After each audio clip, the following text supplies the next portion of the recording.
Bon, France Inter, on a un énorme problème là.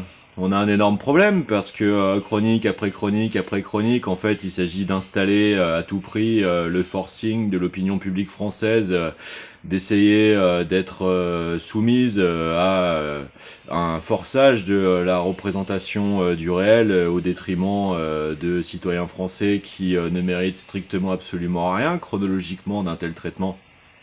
Faut que je réponde point par point à chaque chronique. Parce que je peux le faire, hein, c'est pas un problème. C'est pas un problème.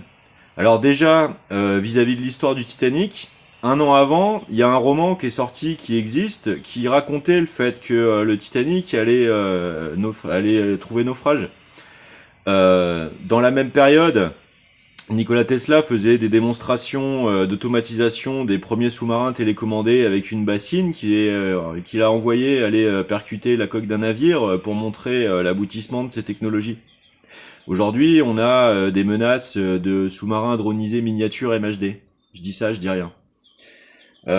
Tristan Lopin, je pourrais t'expliquer comment, au risque de te décevoir, concernant l'érotisme pouvant exister entre nous, je préfère un avantage supplémentaire en fait, c'est celui de la complémentarité des citoyens dans le fait de pouvoir se porter estime et de se comprendre et de pouvoir ensemble en fait par le dialogue, par la compréhension mutuelle, par le travail commun des finesses de perception, pouvoir continuer d'apporter innovation, génie, intuition, inspiration, à tous les développements pouvant créer la concrétisation en fait d'harmonie, d'un accès à l'entretien et à la bonne santé de nos conditions. Et c'est précisément pour ça en fait que je voudrais pouvoir sortir des systèmes d'emprise, d'exploitation des gens fragilisés sur leur personnalité narcissique profonde pour qu'ils tombent dans la main en fait de réseaux de corruption qui les intiment à reproduire des systèmes de prédation en fait de leurs contemporains qui ne le méritent pas sur la simple base d'un maintien dans des projections en fait induites et non pas fondées. Donc je pourrais t'expliquer en fait comment moi je n'ai jamais eu aucun problème avec l'homosexualité, je ne la pratique pas, mais c'est pas pour autant que j'avais un quelconque a priori sur des nécessités ségrégatives envers les gens excités par ce rapport à la sexualité. J'ai joué dans divers groupes dont divers membres étaient homosexuels. Ça m'a jamais empêché de pouvoir travailler vraiment dévotement à l'aboutissement de la forme musicale. Et par exemple sur un trio qu'on a eu à Paris, le bassiste homosexuel et moi étions vraiment les deux plus prolifiques dans le travail. On anticipait les répétitions, on travaillait en fait nos parts musicales respectives, ce qui fait que quand on arrivait à la répétition, et on était en place comme on dit. Par contre, plus tôt dans ma vie, on avait monté une structure qui était beaucoup plus prolifique, qui comptait à l'époque 6 formations musicales différentes, et on a mis l'intégralité de ce réseau à disposition d'une personne qui souhaitait développer un format qui se rapprochait de ce qui était à la mode à l'époque, notamment via Canal+, qui était Coco Rosie, David Rabenhart, toute cette nouvelle scène à l'époque qui s'appelait néo-folk ou anti-folk. Et progressivement, en fait, parce que cette personne avait des troubles assez profonds, hein, c'est quelqu'un qui allait se prostituer, hein, à l'époque à côté de l'endroit où ça se faisait dans ma ville, hein, qui était un transformateur EDF avec une usine locale, enfin un bâtiment local de gestion du sous-dégroupage local, à côté duquel se trouvaient des espaces verts dans lesquels c'était le repère. Et le problème en fait c'est que moi un jour cette personne donc en répétition après les moments qu'on passait en restant dans le local faire soirée etc, à un moment je lui explique, tu vois, je lui dis écoute, moi j'étais élevé comme un hyper empathe, je suis quelqu'un qui a la chance en fait d'avoir été soutenu et valorisé dans l'aptitude particulièrement développée de pouvoir se représenter en fait la condition d'autrui, tu vois, empathiquement en fait, tu vois, j'ai une espèce de zone perceptuelle en moi en fait qui me permet de me représenter très fidèlement sans ma propre prédativité en fait quelconque, stéréotypique ou quoi que ce soit, d'écouter en fait, d'entendre ce que les gens m'expliquent de leur vie, de comment ils perçoivent le monde, comment ils ressentent. Et donc je lui expliquais, moi, en tant qu'hyper-empathe, en tant qu'humaniste qui s'identifie beaucoup aux figures historiques des encyclopédistes, justement, qui ont fait tout cet effort d'affirmation en fait des capacités de compréhension face à l'arbitraire et au népotisme absolutiste royal. J'ai une aptitude en fait à pouvoir comprendre sans jugement, c'est-à-dire avoir de l'emphase. Et cette personne m'a répondu à l'époque, ah ben t'es gay. Eh ben non.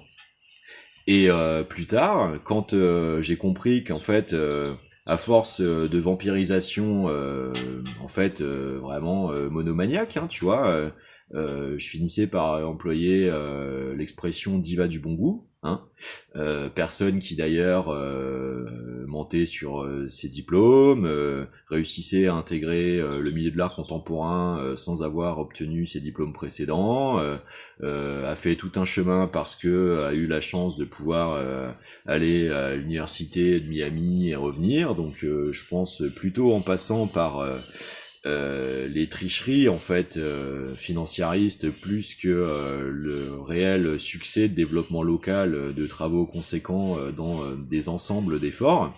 Donc plutôt une forme de stakhanovisme corruptionnel plus que vraiment un aboutissement en fait d'une forme créative sanctionnée de succès quelle qu'elle soit. Eh bien, c'est devenu une espèce de rivalité perdurant qui m'a pourri l'existence et où j'ai beau eu faire 3 reconversions professionnelles différentes. Je suis d'abord allé faire des études d'audiovisuel à Nantes, que j'ai arrêté parce qu'on est tombé sur des référents de section audiovisuelle qui nous racontaient n'importe quoi sur l'histoire du cinéma, donc j'ai vite compris que ça en valait pas le prix de l'école pour laquelle j'avais co-travaillé et cofinancé avec ma famille, parce que en fait on avait foutu notre investissement dans une formation vraiment totalement mythomane et manipulatoire, donc il s'agissait de sauver en fait l'investissement. Pourtant j'avais intégré cette école en sautant l'année de prépa, tu vois, j'ai quand même quelques aptitudes assez manifestes. Et donc j'ai arrêté, je suis revenu, j'ai retravaillé, je me suis recassé le cul à aller faire des boulots un peu ingrats pour reconstituer un capital, puis après je suis reparti faire des études audiovisuelles à Paris, tu vois.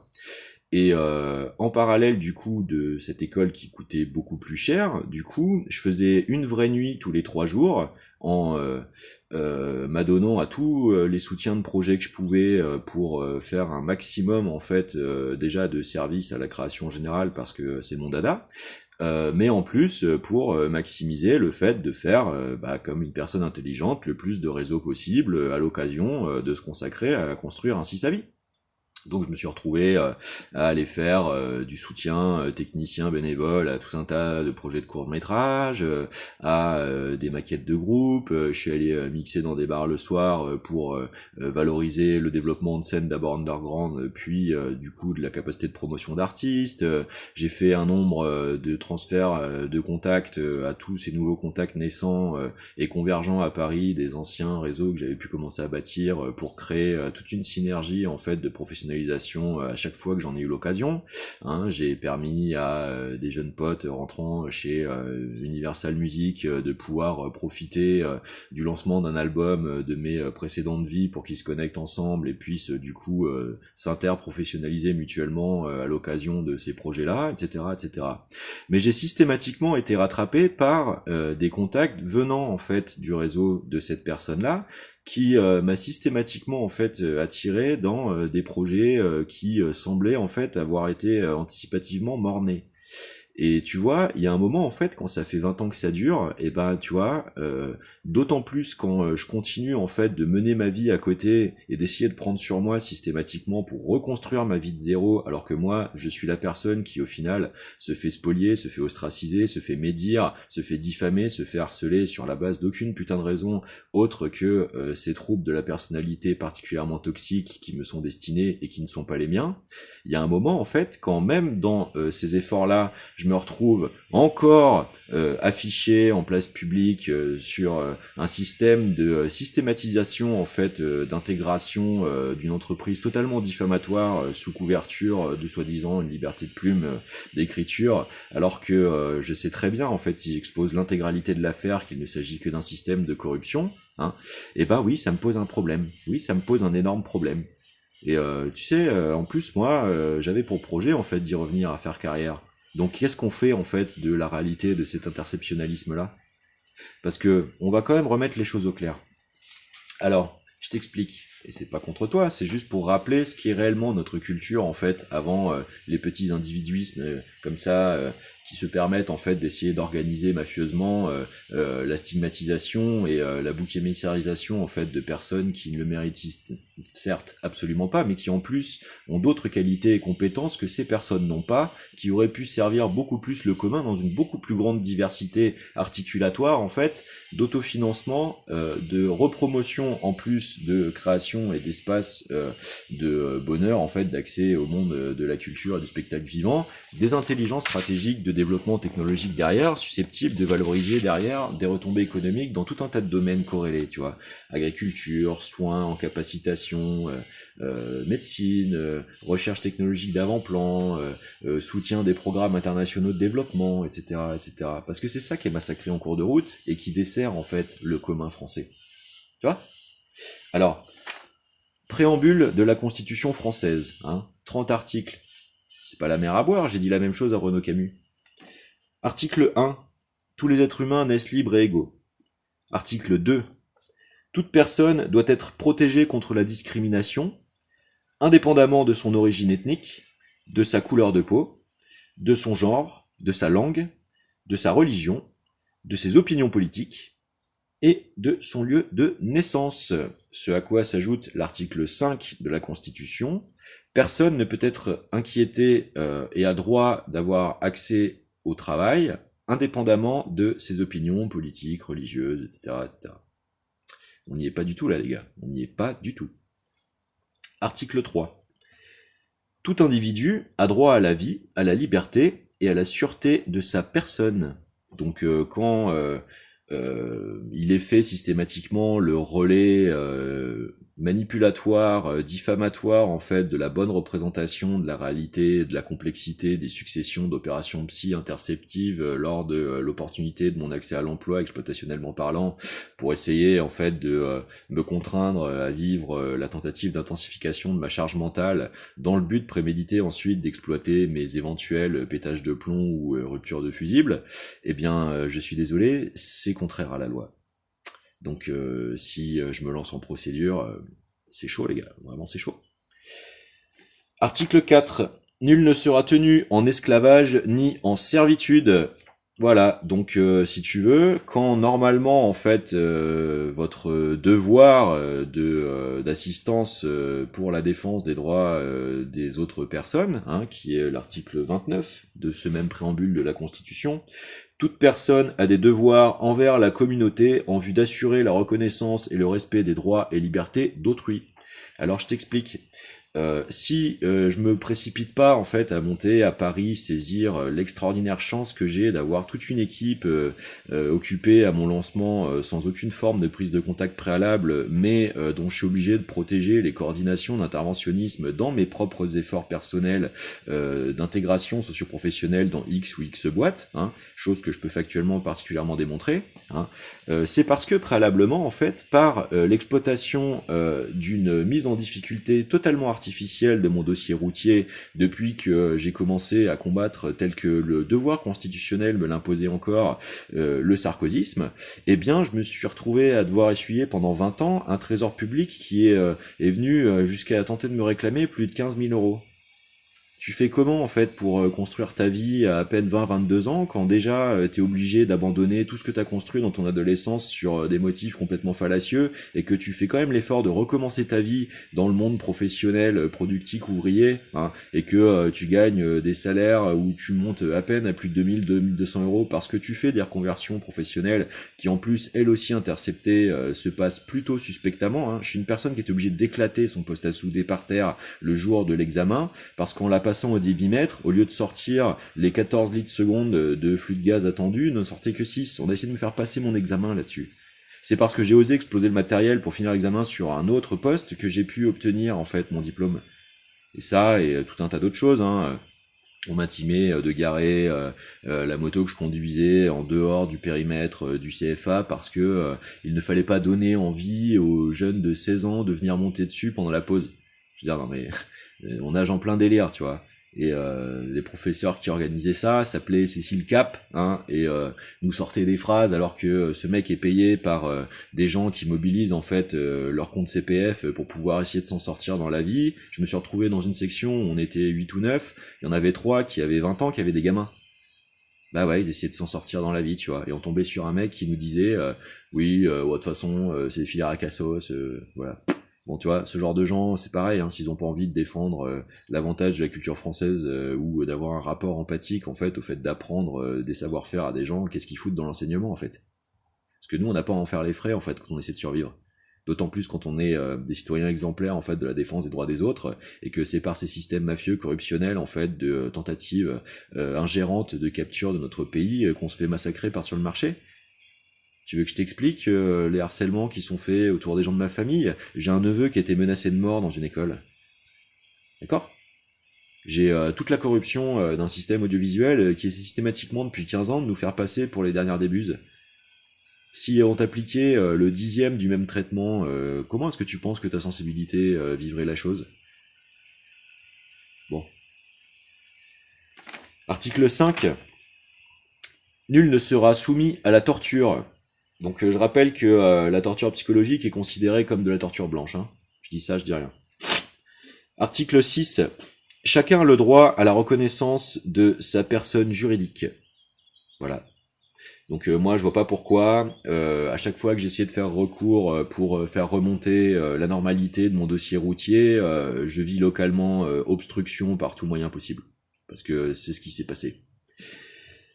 J'en ai même fait une vidéo la dernière fois que je suis dans le commissariat, vous le savez très bien, je l'ai mis en direct sur X. Donc venez pas me dire qu'il n'y a pas de preuves factuelles à tout ça et que personne n'est au courant. Non, non, il y a une omerta, il y a une volonté d'invisibilisation totale de la situation pour essayer de me désigner de force comme le bouc émissaire ainsi que les membres de ma famille, parce qu'il s'agit à tout prix en fait d'essayer de produire l'inversion accusatoire de la charge, préméditamment en installant ce palissage permanent dans l'opinion publique pour cacher ce qui se passe réellement en France. Hein, c'est-à-dire la capture des légitimités d'esprit réel constitutionnel du droit par des poignées de petits propagandistes au service d'un candidat mandchou qui a été placé à la tête de l'État pour le détruire, parce que c'est un cycle en fait qu'on vit depuis que Attali est resté en place. C'était la même chose avec Sarkozy. Ces gens sont des assassins économiques sous couverture et j'en ferai pas les frais à leur place.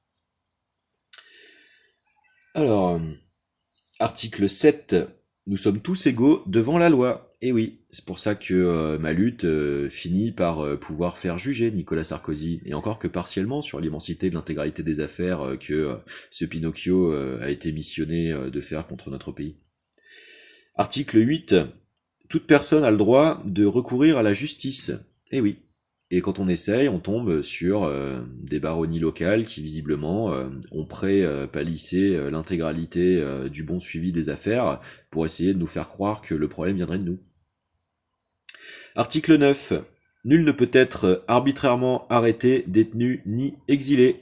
Donc la séquestration économique absolument illégitime et irrégulière est une forme de détention. Article 10. Toute personne a droit à un procès équitable. Bah visiblement pas moi, mais j'aimerais bien savoir sur quelle base juridique, parce qu'on va avoir un énorme problème les mecs. Article 11. Toute personne est présumée innocente tant que sa culpabilité n'a pas été établie. Voilà. Donc moi je dois faire l'épreuve de l'essuyage permanent de tentatives de diffamation à chaque putain de chronique crypto-allusivement, et c'est basé sur quoi en fait? m'a été notifié, quel rapport d'enquête, quelle convocation à quelques reproches de quelque nature que ce soit m'a été clairement explicité. J'aimerais bien savoir. Article 12. Toute personne a droit au respect de sa vie privée et de sa réputation. Bon bah là les gars, vous en êtes très loin et vous le savez. Donc soit vous arrêtez, soit je vous colle en procès. Article 13. Toute personne a le droit de circuler librement et d'être libre de partir et de revenir dans son pays. Article 14. Devant la persécution, toute personne a le droit de solliciter l'asile. Article 15. Tout individu a droit à une nationalité. Donc je vois pas pourquoi je devrais être privé de mes droits en tant que citoyen français légitime. Article 16. Toute personne a le droit de se marier et de fonder une famille. Article 17.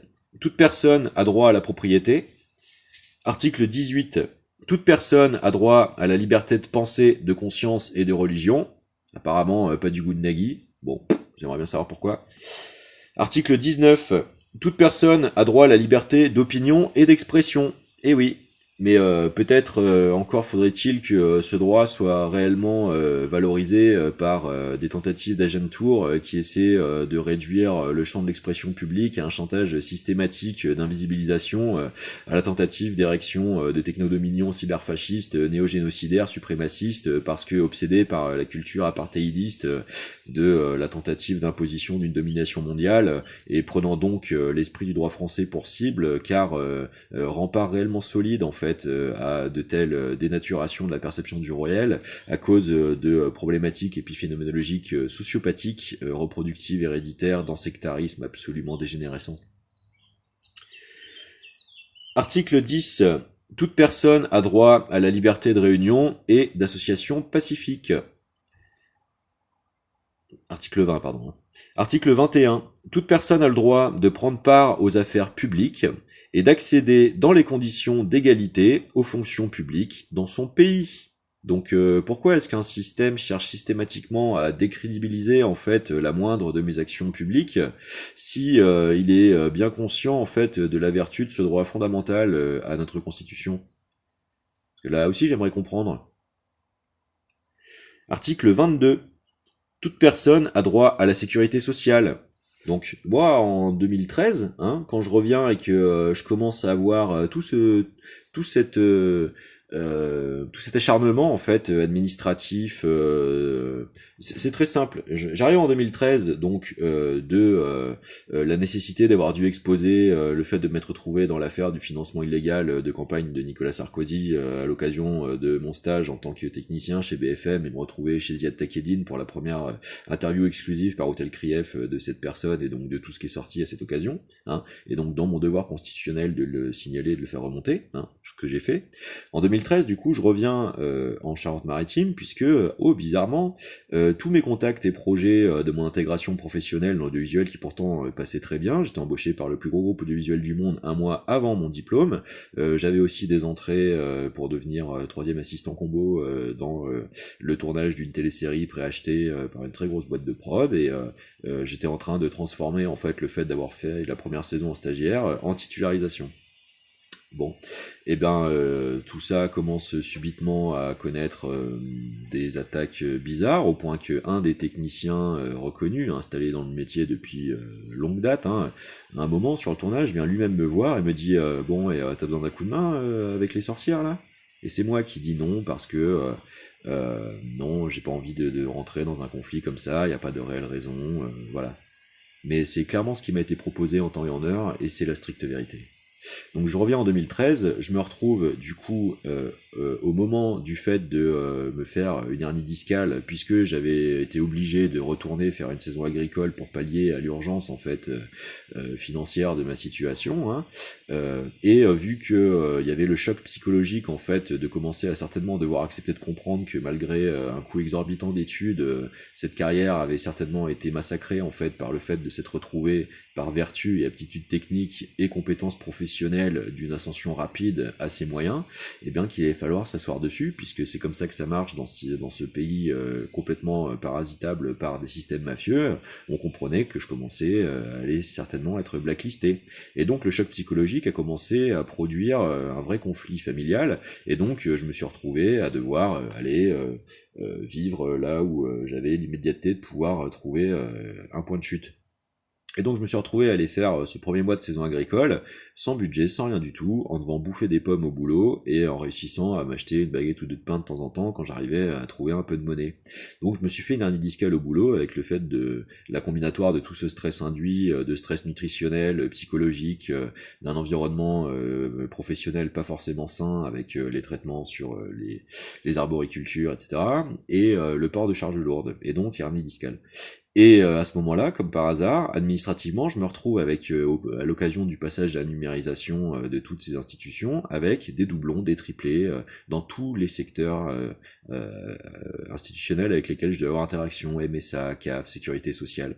Donc moi, je me retrouvais avec une compression du nerf périphérique plantaire qui commençait à me faire perdre la proprioception des 2 orteils extérieurs du pied gauche. Ça a retardé la constitution de mon dossier de prise en charge de 5 mois et demi. 5 mois et demi où j'ai dû me le taper à pied, aller-retour avec ces auprès de ces institutions-là, constituer le dossier de prise en charge, etc., avec une hernie discale et une compression du nerf périphérique plantaire, puisque gros problème autour de mes dossiers routiers qui entraînaient moult complications dans la résolution de la situation. Je pense que à 22 ans, vous devez quand même essayer de vous représenter ce que c'est de vivre un truc pareil, vraiment. Parce qu'au lieu de faire les kékés de chronique en chronique, en fait, moi je souhaite à personne d'avoir vu ça, clairement. Article 23. Toute personne a droit au travail égal et au droit de fonder des syndicats et de s'y affilier. Article 24. Toute personne a droit au repos et au loisir. Article 25. Toute personne a droit à un niveau de vie suffisant, notamment en matière d'alimentation, d'habillement, de logement, de soins médicaux et de services sociaux. Voilà. Donc moi, c'est clairement ce dont il a été tenté de me priver par opération et accumulation d'opérations avec effet de tiroir prémédité, caractérisé. Parce que je retrouve aussi des anormalités, hein, je retrouve auprès de bases de données, de boîtes d'intérim, la réussite d'inscription d'informations complètement fausses, hein, donc non mais je veux dire, moi dans ma situation, hein, si j'expose l'intégralité du détail de tout ce qui a été subi pendant 20 ans, hein, on est totalement dans la tentative de dénégation unilatérale des principes les plus fondamentaux de la démocratie, hein, clairement. Donc franchement, arrêtez d'essayer de venir me chauffer, parce que si je suis obligé de vous le foutre en entier dans la tronche, en fait, je pense que c'est la crédibilité professionnelle de vos carrières qui s'arrête instantanément, puisque vous vous retrouveriez en fait dans le déni d'assistance à personne en danger et de l'article 29 du préambule de la Constitution. Donc vraiment, moi je vous encourage en fait à comprendre que tout ce hiatus a été créé en fait par les ordres qui viennent au-dessus dans vos directions hiérarchiques, hein, et qui vous poussent en fait à devoir toucher vos salaires sur ces types d'orientations faites de vos capacités d'écriture, parce qu'en fait elles sont au service d'une tentative d'entreprise de prédation redescendue du plus haut niveau de l'État, je pense nourrie de rumeurs et de diffamations par la proximité de l'exercice actuel de l'exécutif au petit réseau de prostitution et de soirées 3MMC et compagnie, parce que tout ça ce sont les couloirs en fait d'organisation du harcèlement d'autres citoyens français par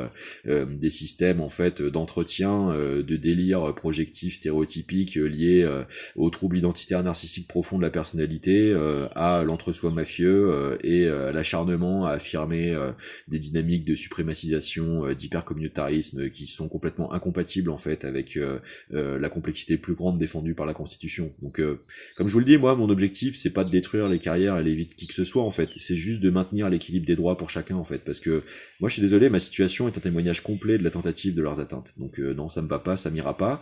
Et ce qui va m'aller en fait, c'est que Monsieur Sarkozy soit condamné pour la réalité en fait des tentatives de trafic d'influence qu'il a essayé d'exercer à l'encontre de ma situation comme de ma famille, et que je sois dédommagé en fait de l'intégralité des préjudices moraux, économiques et physiques subis. Voilà, je demande que ça, et à partir de ce moment-là, il n'y aura aucun problème. Je pourrais construire ma vie tel que ça a toujours été l'objectif d'avoir réussi à le faire, d'en avoir été privé. Et donc l'erreur en fait sera rétablie à ce moment-là, et nous pourrons, je pense, servir le contemporain en réussissant à s'organiser pour obtenir le salaire à la qualification personnelle garantie à vie, susceptible de faire en sorte que plus jamais de telles erreurs puissent arriver dans ce pays. Article 26. Toute personne a droit à l'éducation. Donc c'est exactement ce que je défends dans le fait de revisibiliser l'intégralité de ces affaires de tentatives d'empêchement d'accès au génie du commun, en fait, de niveau de développement technologique précédemment atteint pour des raisons strictement géopolitiques mafieuses suprémacistes. Article 27. Toute personne a le droit de prendre part librement à la vie culturelle et de jouir des arts et des sciences. Voilà, prolongement de ce que je viens de dire. Article 28. Toute personne a droit à ce que règne sur le plan social et international un ordre lui permettant de bénéficier de ses droits. Donc, si je ne fais pas, en fait, l'exercice de ce que m'intime, en fait, le droit constitutionnel du devoir, en fait, d'information, de veille et de description précise de ce qu'il est tenté d'être produit dans ce pays, en quoi je respecte cet article ? Voilà. Article 29. Toute personne a des devoirs envers la communauté en vue d'assurer la reconnaissance et le respect des droits et libertés d'autrui. Qu'est-ce que je ne fais pas en fait fidèlement à cet article dans l'intégralité de la démarche que vous pouvez regarder actuellement par ces vidéos ? Que n'importe quel spécialiste du droit m'explique. Au lieu de ça, on constate un acharnement en fait de la médiasphère à essayer par tout moyen fallacieux, manipulatoire, inquisiteur, illégitime, injustifié et diffamatoire, d'essayer systématiquement de me pré-décrédibiliser dans l'opinion publique afin précisément d'essayer d'atteindre ce principe pourtant préambule de la Constitution française. Donc vous servez quel pays en fait les gars ? La Corée du Nord ? Article 30. Personne ne peut priver autrui de ses droits et libertés. On fait comment ? Faut que je m'énerve ?